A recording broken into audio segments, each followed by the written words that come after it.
Mga kababayan, samahan nyo kami ngayon at mamamasyal tayo sa River Wye.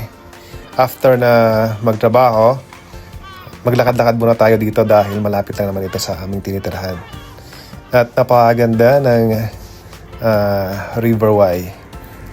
At unti-unti na rin lumilinaw yung tubig dito dahil papunta na sa summer. At yung mga puno dito ay unti-unti na rin umuusbong yung mga dahon nila at iba-iba yung kulay. At isa pa sa pagkakaiba nito sa Pilipinas, mga kabayan, ay alam nyo ba kung anong oras na ito? Gumagala pa kami. Ngayon ay nasa 6:30 na ng gabi pero maliwanag pa rin.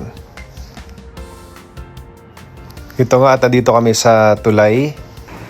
Sa ilalim ay yung tinatawag nating River Wye. Naglakad-lakad kami dito para mag-unwind after ng work.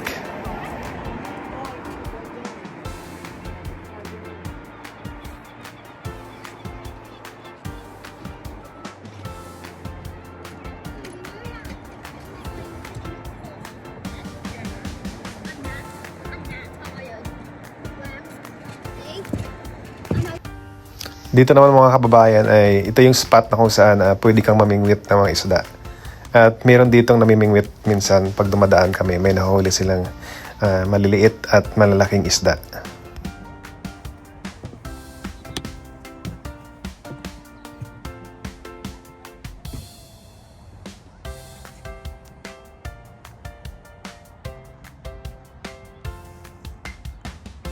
Ha?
At dito nga pala mga kababayan ay habang naglalakad-lakad kami sa gilid ng River Wye, nadaanan kami ng mga Pinoy na nagbabike. Yan ay ang katrabaho ko at yung iba naman dyan ay katrabaho ng aking asawa. Nagbabike ang mga Pinoy.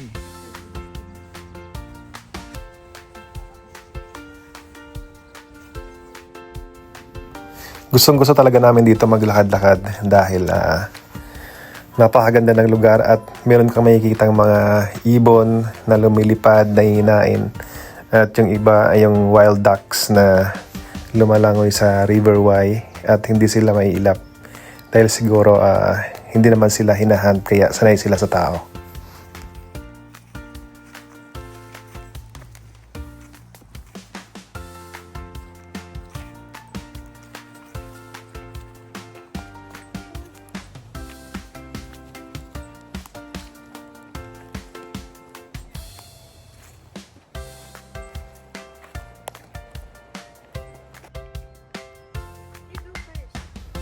Aakyat na tayo mga kababayan sa lumang tulay.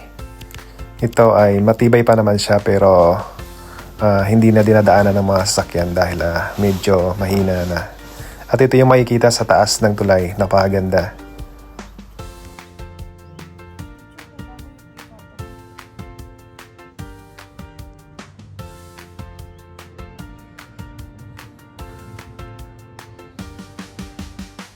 Ito naman yung Hereford Cathedral na kung saan dyan kami nanggaling.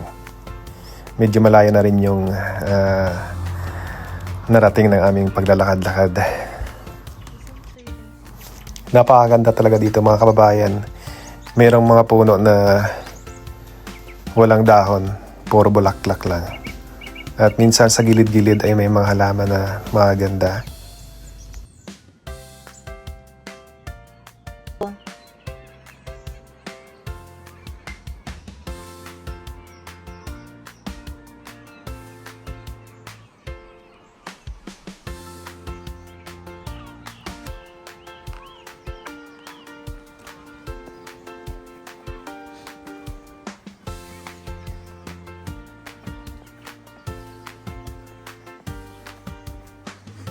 Ngayon naman ay papauwi na tayo at dito kami dumaan sa pinaka-tunnel ng tulay, ng lumang tulay. Bali, umikot lang kami. Kanina ay nandun tayo sa kabila. Dito ay nandito tayo sa kabilang bahagi ng River Wye at papauwi na tayo mga kababayan.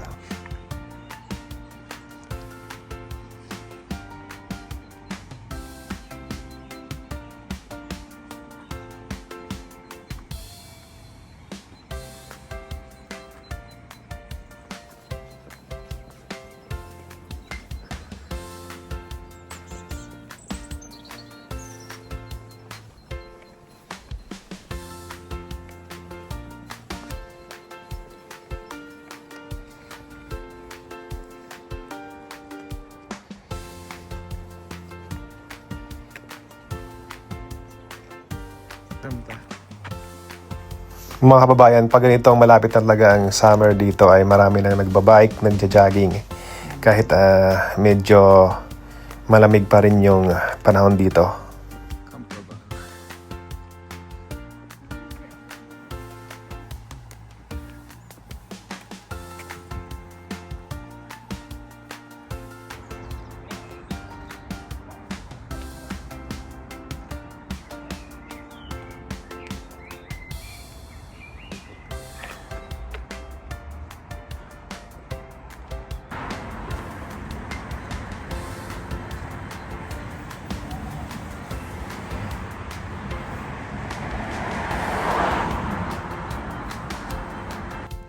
Ito namang nakikita nating ibon mga kababayan ay yung tinatawag nating seagull. At marami yan dito sa UK. Ingat mga kababayan, samahan nyo kami ulit sa aming pamamasyal.